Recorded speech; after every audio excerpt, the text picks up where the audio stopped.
Assalamualaikum warahmatullahi wabarakatuh. Perkenalkan, saya Amira Siti Ramadhani dengan ujung NIM 70 dari kelas B Indolayah.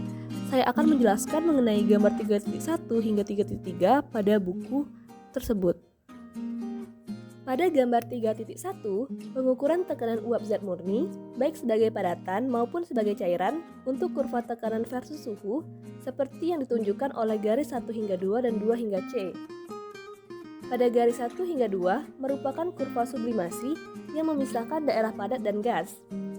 Pada garis 2-3 merupakan kurva fusi atau peluburan yang memisahkan daerah padat dan cair dan memberikan hubungan kesetimbangan padat cair. Pada garis 2 hingga C merupakan kurva penguapan yang memisahkan daerah cairan dan gas. Ketiga garis bertemu di triple point, di mana ketiga fasa berada dalam suatu kesetimbangan. Menurut aturan fasa, triple point adalah invarian di mana F sama dengan 0. Jika sistem berada di sepanjang salah satu dari garis dua fasa, maka termasuk ke dalam univarian, di mana F sama dengan 1. Sedangkan di daerah fasa tunggal termasuk ke dalam divarian, di mana F sama dengan 2. Pada garis 2-C dan berakhir di titik C disebut titik kritis. Titik kritis sendiri adalah tekanan tertinggi atau PC dan suhu tertinggi atau TC, di mana spesies kimia murni berada dalam kesetimbangan uap cair. Garis A ke B mengarah dari daerah cair ke daerah gas tanpa melewati batas fasa. Transisi dari cair ke gas terjadi secara bertahap. Pada saat melintasi batas fasa, pada garis 2-C terjadi perubahan mendadak dari cair ke gas akibat tekanan yang diturunkan, yang disertai dengan penurunan temperatur. Garis putus-putus tidak mewakili batas fasa, melainkan batas tetap. Fasa umumnya dianggap cair jika penguapan dihasilkan dari pengurangan tekanan pada suhu konstan. Kemudian, sebuah fasa dianggap gas jika kondensasi dihasilkan dari penurunan suhu pada tekanan konstan. Karena kedua proses terjadi di daerah di luar garis putus-putus, maka disebut daerah fluida dengan T besar dari titik yang disebut superkritis. Gambar 3.1 tidak memberikan informasi apapun tentang volume. Kurva tersebut hanya menampilkan fasa pada diagram PT. Pada gambar 3.2a, batas-batas ini menjadi daerah di mana terdapat dua fasa, yakni padat cair, padat uap, dan cair uap, yang berada dalam suatu kesetimbangan.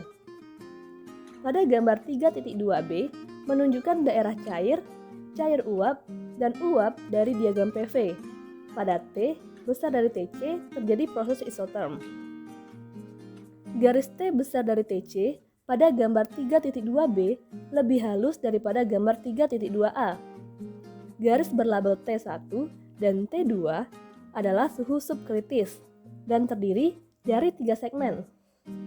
Segmen horizontal masing-masing isotherm mewakili semua campuran cairan dan uap dalam suatu kesetimbangan, mulai dari 100% cair di ujung kiri hingga 100% uap di ujung kanan. Garis B-C mewakili cairan fasa tunggal cair pada suhu penguapan atau mendidih. Garis C-D mewakili uap fasa tunggal atau jenuh pada suhu kondensasinya. Pada daerah di bawah garis BC merupakan daerah subcooled liquid dan daerah di bawah garis C-D merupakan daerah superheated vapor. Pada segmen horizontal isotherm, di wilayah dua fasa menjadi semakin lebih pendek pada suhu yang lebih tinggi, yang akhirnya berkurang ke titik di C. Dengan demikian, isotherm yang berlabel TC yang berada di atas kurva, di mana fasa cair dan uap tidak dapat dibedakan satu sama lain, karena sifat atau propertinya sama. Pada gambar 3.3, di mana garis tebal menunjukkan kurva penguapan, dan garis putus-putus adalah kurva volume konstan di daerah fasa tunggal. Pada garis E hingga F merupakan subcooled liquid dan garis G hingga H merupakan superheated vapor. Jika tabung hanya diisi dengan sebagian cairan dan sisanya uap, maka pemanasan menyebabkan perubahan pada garis tebal. Proses terjadi pada jalur dari JK ke Q dan pemanasan lebih lanjut berangkat dari kurva tekanan uap di sepanjang garis molar volume atau VL2. Proses dari JK ke N dengan pemanasan berlanjut sepanjang garis molar volume konstan atau VV2.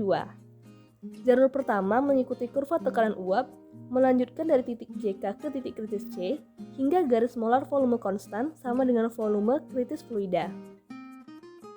Saya rasa itu saja yang bisa saya sampaikan. Saya akhiri. Wassalamualaikum warahmatullahi wabarakatuh. Terima kasih.